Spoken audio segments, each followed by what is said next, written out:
What's up? It's me, Nico, your favorite sassy chocolate number one on all of YouTube, coming back with another video. You guys have been begging me for another story time, and me being a man of the people, you ask, I deliver. But today's not gonna be your usual boring story time. Today's gonna be more of a collection of many events and awkward moments that happen in my life. Cause as you can tell, my life is quite interesting. So yeah, let's jump right into it. Story number one goes back to my high school days. Where I live in the second to last year of high school, we would have this thing called work experience, where we would go to different job positions for a week to, have work experience. And a month before we were supposed to go to our job, we were supposed to find ourselves a job position. But me being quite lazy and spending all my time on the hub, I didn't really have the time or put any effort to find me one. So if you didn't find yourself a place, the school would find one for you. I was fine with it as long as it didn't have anything to do with children. And guess what job position my school finds me?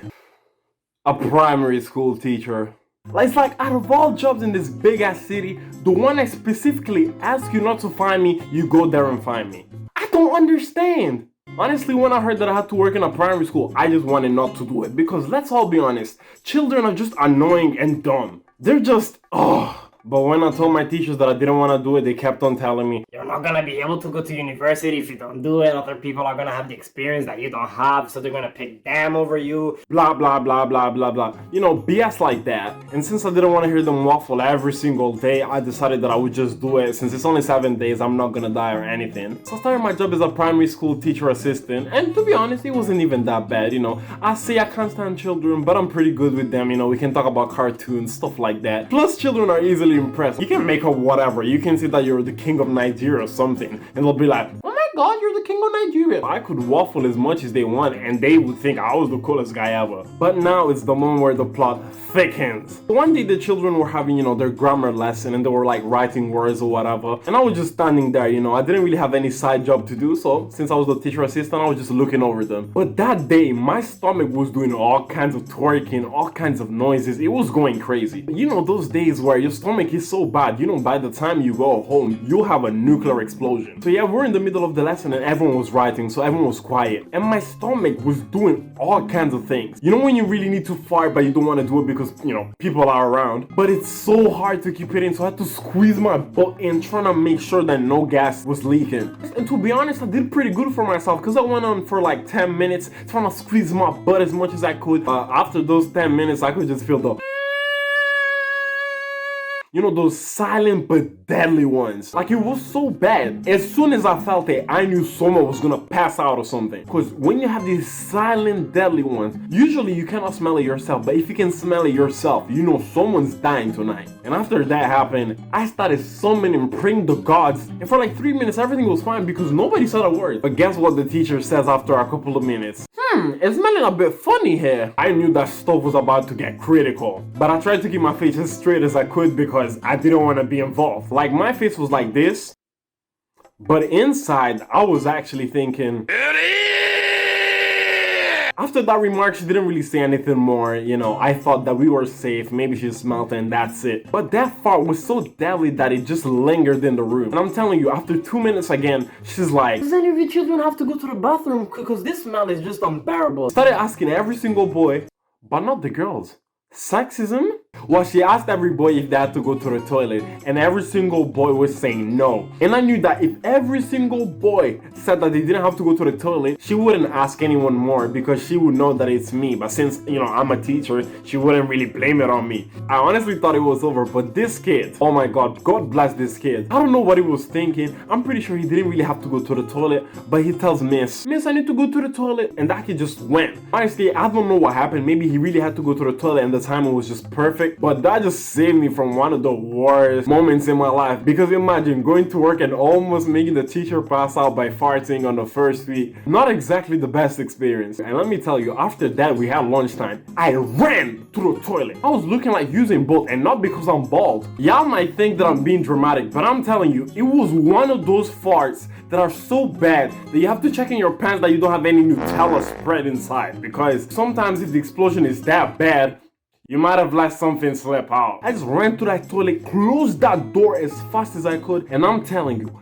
I had the biggest meanest dump you'll ever see in the history of humanity. It was so bad, I honestly feel bad for the person that went to that toilet next. But the funny thing is that during lunchtime, the teacher comes to me and she's like, I'm sorry about that before, you know, with the kids, they be like this every now and then. And I was sitting there like, just nodding because I knew I was the real culprit, but you know, that was just hilarious. Alright, story number 2 goes back to when I was in primary school and playing basketball. A 6'3" black person playing basketball. Who would have guessed that, right? So yeah, I used to play basketball, and every summer my team and other teams would reunite in the mountains in the summer to do a training camp. And most of my teammates decided that they were gonna go to the basketball camp, so I went as well. That included one of my teammates who had a sister that was older than him that also played basketball. And let me tell you about his sister, cause oh my God, she was bad. Actually, not even bad. I mean bad. Like honestly, one of the hottest girls you'll ever see in your life. Like she was a 10 out of 10. And because of that, she was the talk of the town. During the camp, everyone's talking about how good she looked, how it would be perfect to have children with her and have some NBA babies. But our dreams got shattered when we found out that one of the people at the training camp was actually her boyfriend. So we all just took the L and stayed quiet. And during the training camp at night, after we had dinner, we could go back to our rooms and, you know, chill, have a good time, whatever. If we had an activity, we would do that. If we didn't, we could just chill with our friends. And one weird thing that happened every single time was that this girl that had a boyfriend would meet with the boyfriend on the stairs and then they would start kissing. Obviously they're boyfriend and girlfriend and that's normal, but they were like only 13. And I'm telling you, the kissing that was going on wasn't no normal kissing. They were going in. Like some of the stuff I saw, you didn't even get to see on the hub. And what made it even more weird was us, because I don't know, for some reason we felt the need that every time they would go there, because it was always at 8 p.m, we would have to go to the stairs and just stare at them kissing. It would literally be like a football match crowd. Everyone would wait for them to kiss, and when they would start kissing, everyone would be like,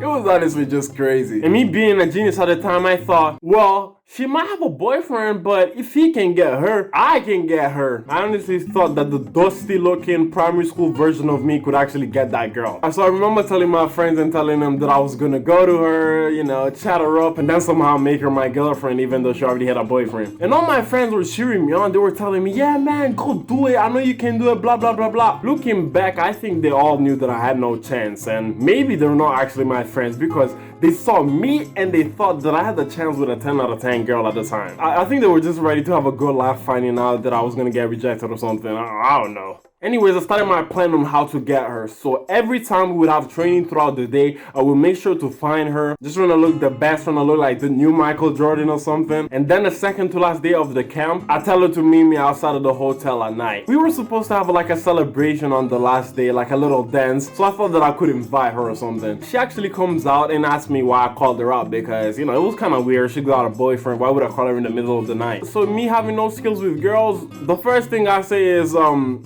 how is your boyfriend doing? I didn't really know what to say. At the time, I never spoke to a girl like that, so that's what came out of my mouth. And she tells me he was all good, all alright. And then she actually asked me why I really wanted to talk to her, because why would I call her out if we were gonna talk about her boyfriend? And yeah, like, I don't know how I found the courage, but somehow I told her that I thought she was pretty and I wanted to go to the dance with her. I'm telling you, at that time, she could have just slapped me in the face and telling me to off because, you know, she's got a boyfriend. That's disrespectful. But I'm telling you, she's one of the nicest girls I've ever seen, because what she did was like, oh, thank you for asking, but I got a boyfriend. I'm sorry I can't go with you, but that's cute. I wasn't pissed off, but honestly, I was still a bit surprised. I don't know what I was thinking. Maybe I thought that just by impressing her during a basketball game, she would automatically go on her knees and, I don't know, suck my or something, which would have been nice, but hey, you can't get everything you want in life. So yeah, I'll take the L. I'm not really pissed off because, to be honest, I only found her attractive and that's it. But what made it good for me is that she was so impressed with my effort that she decides to give me a kiss on the cheek. The other time, something like that made me feel like I was the next Johnny Sins or something. Like I was the next player in town. So after that, she leaves and I go back to my room and I start telling the boys how it went. They asked me what happened, if it all went well and whatever. And I didn't care, you know. I wasn't gonna embarrass myself by telling them that I took an L. I just started waffling. I made it look like she actually wanted to go out with me, but she had a boyfriend. She was getting tired of him and she was just waiting to find a perfect time to break up with him so she can go with me. And my friends actually believed it, man. I'm telling you, on the last day, I was actually treated like a king because everyone thought that, damn, Ali, you really begging girls like that? out here getting a kiss even though she got a boyfriend. Damn. So yeah, that's like one of the funniest memories from my childhood. That was just a couple of stories from my childhood. You know, I hope you find it funny because there's many more coming. All you gotta do is subscribe, leave a like, and you will make sure to see more. Road to 100 subs is still going on. I think we can do it by the end of the year. And yeah,